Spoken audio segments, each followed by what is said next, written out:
umaga. Oh no. Oh no, maggagabi na. Sa ilalim muna tayo ng lupa. Okay, sa ilalim muna tayo ng lupa. You have to make a door. Yan, door.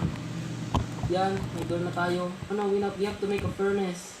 Ano, we need the furnace. Yan, magluto na rin tayo ng food kasi nagugutom na ako eh. Tapos, syempre, yung iba, gawan natin ng torch. Diba? Very nice torch. A very, very nice torch. Yan, palawakin natin yung house natin dito. Syempre, pre, kahit saglit lang tayo titira dito. Syempre, palawakin natin ng konti. Okay, let's go eat this. Ayun, hindi na tayo gutom. Umaga, nabuboard ako sa loob ng cave. Dito na alam muna ako sa labas. Uy, may mga mobs. Ang kato pa yan. Ito nga sinasabi ko. May mga mobs. May creeper din. From a distance.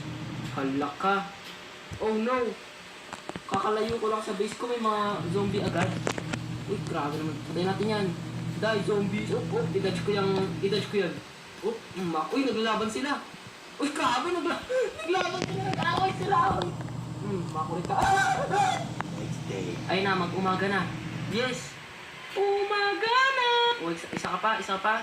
Itsy Bitsy Spider went up the walls. O, patay si Itsy Bitsy Spider. Ayan! O, patay natin tong sheep.